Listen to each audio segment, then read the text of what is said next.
Bakaloba Kinshasa. Welcome back to Kinshasa today, and thanks for joining us for this deep dive. Hello, everyone. Today, we're taking a moment to really reflect on something significant for Congolese culture, for our intellectual life. Yes, absolutely. We're talking about the passing of Valentin-Yves Mudimbe, the writer and philosopher. Exactly. The news came recently, and it's prompted a huge wave of reaction, which we've seen reported in actualite.cd, 24 News Agency, and RTNC as well. It really has resonated deeply, even though he passed away in the U.S. It has. And our goal today, for you listening, is to sort of unpack why his passing is being met with such, well, unanimous praise and respect. What was his impact? What do his ideas mean for us now? Right. Let's try and understand his legacy a bit better. Okay, so the basic facts first. When and where did he pass away? It was Tuesday, April 22nd, 2025, and he was in North Carolina in the United States. And his age. I noticed a slight difference in the reports. Yeah, there is. Actualite.cd and RTNC mention he was 83, but 24 News Agency has him at 84. A small detail, perhaps. Okay. And do we know the cause of death? Actualite.cd reports that the cause is currently unknown, but what's really clear is the reaction here. Yes. Actualite.cd used the phrase unanimous homages from the Congolese literary world. That really stands out. It does. And the descriptions used for him, they're quite something. They really are. Actualite.cd mentions writers calling him a baobab, a library, a master of the shadow, even a patriarch. These aren't just words, are they? Not at all. Think about a baobab tree. It symbolizes strength, deep roots, endurance, maybe even shelter. It suggests he was a foundational figure. Right, like a pillar. Exactly. And library, well, that speaks for itself. Immense knowledge, a vast intellect. And master of the shadow. That one's intriguing. Yeah.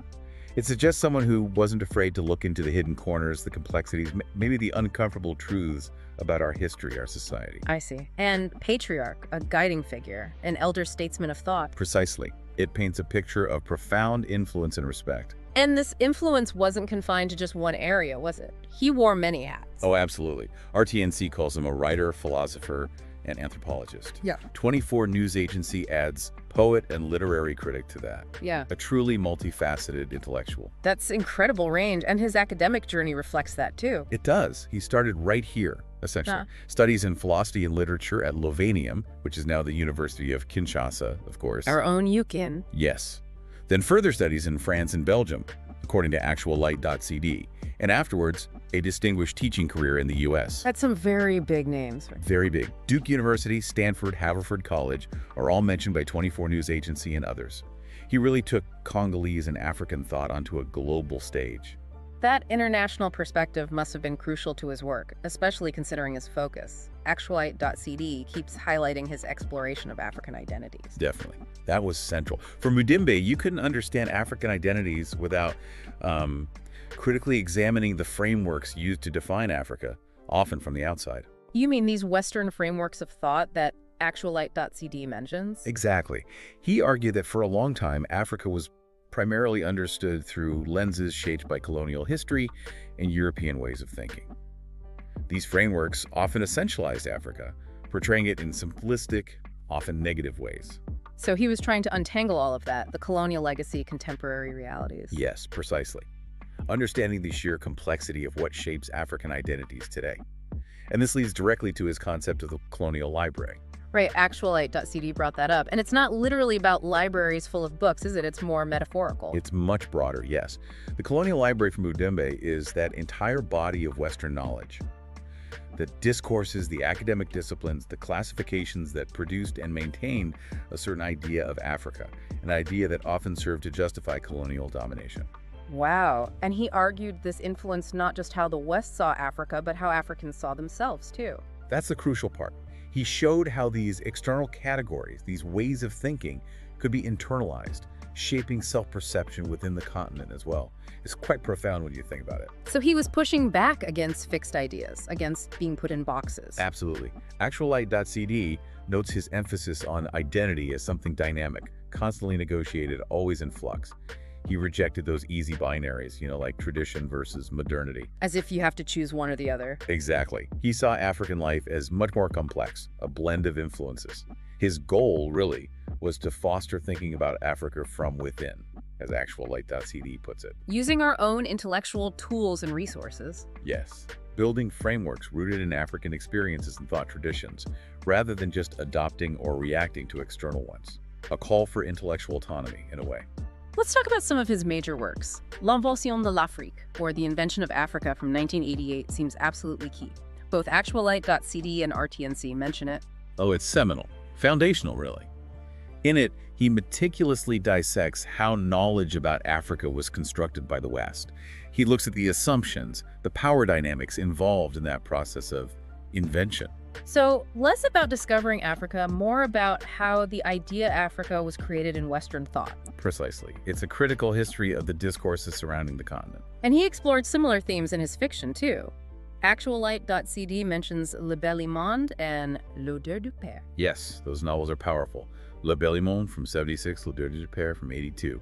They dive into the realities of post-independence Congo, the politics, the social changes, the personal struggles with identity in that complex period. So fiction is another way to grapple with these huge philosophical questions. Exactly. They offer a different kind of insight, often more visceral, into the lived experience behind the theories. Then there's The Idea of Africa from 1994. Actualite.cd calls it a synthesis of his thoughts. Sounds like a follow-up. It is. In many ways, it builds on invention, offering perhaps a broader overview of his critique of how Africa has been conceptualized, particularly within academic fields like African studies. And he didn't just stick to philosophy and identity in the broad sense. Actualite.cd mentions Tales of Faith, Religion as Political Performance in Central Africa from 97. Right, showing his interest in the specific ways belief systems intersect with power and politics, particularly here in Central Africa, another facet of his wide-ranging intellect. It's also interesting that his first novel, Entre, les eaux, from 1973, received major awards early on. 24 News Agency and RTNC both highlight this. Yes, the Grand Prix Catholique de Littérature and the Prix de Renouveau Français. Getting that kind of recognition right at the start shows the immediate impact his voice had. And Actualite.cd mentions Christian Gombo felt a strong personal connection to that book and L'Odeur du Père. It shows how these works really touched people. They did. They resonated deeply with the experiences of many Congolese navigating that era.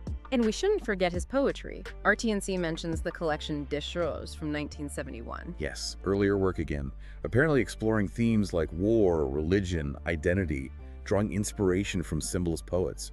Perhaps a more personal, lyrical expression of his concerns. And Nonzatada's perspective, which Actualite.cd shared, is fascinating, seeing the poetry as a deconstruction of imposed stories, a search for meaning in uncertainty.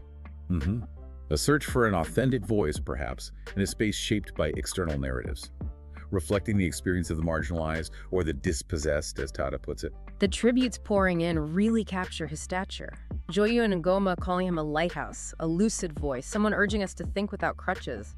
That last phrase is powerful. It really is. It perfectly encapsulates his challenge to us to develop our own critical faculties, not just rely on pre-existing frameworks, especially those imposed from outside. Intellectual self-reliance. And Godefroy Wanabuato, also in Actualite.cd, calls him a major figure of contemporary African thought, the patriarch of Congolese literature, underscoring his impact across so many fields. Yes, literature, philosophy, history, anthropology. Wanabuato specifically praises his narrative skill in novels like Le Bel Monde and L'Odeur du Père, acknowledging both the thinker and the artist. RTNC sums it up as a great loss for African studies in the world, noting the monumental work he leaves behind. It really highlights his global significance. It does. His work wasn't just for Congo or Africa, it fundamentally challenged and enriched academic disciplines worldwide. And it's worth remembering, as Actualite.cd points out, that he experienced exile himself, leaving in 1979 and eventually settling in the US. Yes, that experience of being both an insider and later somewhat of an outsider looking back must have given him a unique, complex perspective on everything he wrote about identity, power, belonging. So bringing this all together for everyone listening, Valentin-Yves Mudimbe was clearly, well, a giant. A truly towering figure. Without doubt. His work fundamentally shifted how we understand African identity, how we think about the legacy of colonialism, and how knowledge itself is produced. He challenged dominant perspectives, urged critical thinking, and encouraged us to find our own voice, to think from our own center. His passing is definitely a major loss for Congo, for Africa, for the world of ideas, but his work, that monumental work, remains. Absolutely. His legacy is in those challenging, insightful books and the generations of thinkers he inspired. And maybe that leaves a question for you listening to us here in Kinshasa today, thinking about Mudimbe's idea of the colonial library, this notion that identity is constructed, not fixed. How does that change how you see yourself? How you see our culture, our place in the world right now? It's a powerful lens, isn't it? It's Right. something to really grapple with in our own context. How do we navigate those inherited frameworks? How do we define ourselves? Definitely food for thought. We really encourage you, if you haven't already, to seek out his work.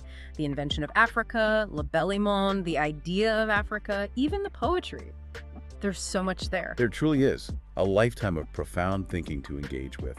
Thank you so much for joining us for this deep dive on Kinshasa today, reflecting on the life and legacy of V.Y. Mudimbe.